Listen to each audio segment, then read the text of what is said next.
Assalamualaikum warahmatullahi wabarakatuh. Waalaikumsalam warahmatullahi wabarakatuh. Bismillahirrahmanirrahim. Alhamdulillahi rabbil alamin. Wassalatu wassalamu ala ashrafil anbiya'i wal mursalin wa ala alihi wa ashabihi al-mujahidin at-tahirin, amma ba'du. Bersabda Rasulullah sallallahu alaihi wasallam, "Iza sarratka hasanatuka wa sa'atka sayyi'atuka fa anta mu'min."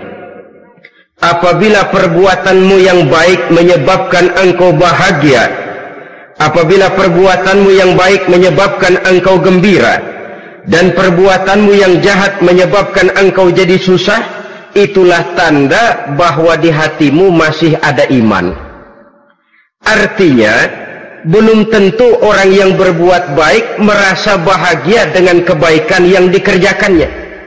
Dan tidak selamanya orang yang berbuat jahat sanggup menyesali perbuatan jahatnya. Oleh karenanya, apabila iman masih ada, apabila hati masih hidup, perbuatan yang baik menyebabkan orang gembira, perbuatan yang jahat menyebabkan orang susah dan gelisah hatinya. Ini mengandung pelajaran. Sekali kita berbuat baik, jangan sekali-kali menyesali kebaikan itu. Sebaliknya, satu kali kita melakukan kesalahan, hendaknya selalu menyesalinya. Kadang-kadang dalam kehidupan, karena orang tempat kita berbuat baik itu rupanya membalas air susu dengan air tuba, kita lalu menyesali kebaikan. Lahirlah kata-kata, "Nyesal saya nolong dia." Ibarat pepatah katanya, nolong anjing kejepit. Waktu kejepit setengah mati kita tolongin, begitu selesai dia dari kejepitnya malah kita digigitnya. Saudara hadirin yang saya muliakan, dalam kehidupan sehari-hari barangkali ini kena filsafat yang disebut dorong mobil mogok. Ketika mobil mogok setengah mati kita dorong, begitu mesin hidup ditinggalkannya kita di belakang. Sesungguhnya perbuatan kita yang baik tidak harus disesali, karena disesali atau tidak, toh perbuatan itu sudah kita lakukan. Dan penyesalan atas segala kebaikan hanya akan mengurangi nilai pahala kebaikan itu sendiri.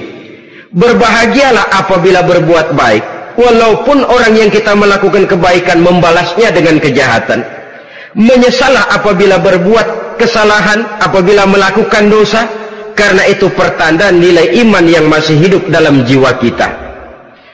Saudara-saudara kaum muslimin yang berbahagia, jadi sungguh pun pahala dan dosa sesuatu yang abstrak, efeknya jelas dia mendatangkan kebahagiaan atau membawa kepada kegelisahan batin di dalam kehidupan manusia.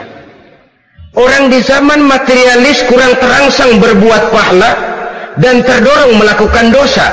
Kenapa? Karena pahala tidak kelihatan, dosa tidak nampak. Kalau pahala kelihatan, barangkali nggak kuat kita mikul pahala. Kalau dosa benjol, umpama tiap bikin dosa palanya benjol, barangkali sudah nggak karu-karuan kepala kita. Baik pahala, baik dosa, sesuatu yang tidak nampak oleh pandangan mata zahir, tapi yang punya efek dalam kehidupan ini. Orang yang banyak pahalanya dengan orang yang banyak dosanya, kalau dia berjalan barangkali sulit kita membedakan. Tapi efeknya dalam kehidupan ini jelas adanya. Sesuatu yang bernama pahala kita perlukan, karena hidup tidak berhenti hingga di sini. Sesuatu yang bernama dosa harus kita hindarkan, karena ada kelanjutan sesudah hidup yang sekarang ini. Kehidupan dari satu pertanggungan jawab. Itu sebabnya Imam Ghazali dalam bahasa yang indah sekali berpesan, "Jaddidis safinah fa innal bahra amiq wa khuziz zad fa innas safara ba'id." Perbarui selalu kapalmu, rawat, jaga baik-baik, dandani kapalmu, fa innal bahra amiq, karena sesungguhnya lautan ini sangat dalam. Satu bahasa yang indah dari tamsil terhadap kehidupan. Perbaiki kapalmu karena lautan ini sangat dalam. Artinya, jaga baik-baik hatimu. pelihara iman dan keyakinanmu, karena hidup ini bagaikan gelombang lautan, tempo-tempo air tenang, tempo-tempo ombak menggila dan menggunung. Jaga iman baik-baik karena hidup penuh dengan cobaan dan ujian. Itu maksudnya. Wa khuziz zad fa inna safara ba'id. Dan bawa bekal yang banyak karena perjalanan hidup ini sangat panjang. Perjalanan ini sangat jauh. Kita kalau pergi keluar kota tentu saja membawa bekal. Makin jauh kota yang akan kita tuju, makin banyak bekal yang harus kita bawa. Alangkah sengsaranya manusia apabila dia akan pergi ke satu kota yang jauh, modalnya cuma nekat. Bagaimana nanti di sana sajalah. Tidak membawa bekal sebagaimana yang sewajarnya. Hal yang semacam ini, senangnya sih belum tentu, keblangsak dan susahnya sudah kebayang. Itu dalam kehidupan di dunia ini. Bagaimana kalau sudah bicara tentang kehidupan yang akan datang? Karena sesungguhnya hidup ini merupakan satu perjalanan yang sangat panjang. Sejak kita tinggal di alam arwah, pada saat jasad belum lagi diciptakan Allah, ruh sudah diciptakannya lebih dahulu. Sampai kemudian kita pindah ke alam rahim, alam kandungan ibu, untuk kemudian berpindah kepada kehidupan dunia. Dari dunia ini kita pindah ke alam barzakh. Di sana tinggal kita 100 tahun mungkin, 100.000 tahun mungkin, 1 juta tahun mungkin, menunggu saat datangnya kiamat. Lalu dari alam barzakh pindah kita ke alam akhirat. Satu perjalanan yang sangat panjang. Alangkah malangnya, alangkah sengsaranya jika tahu kita begitu panjangnya perjalanan hidup ini, tidak ada bekal yang kita bawa. Artinya kesengsaraan, kesulitan yang bertali-tali sudah jelas akan menimpa kita.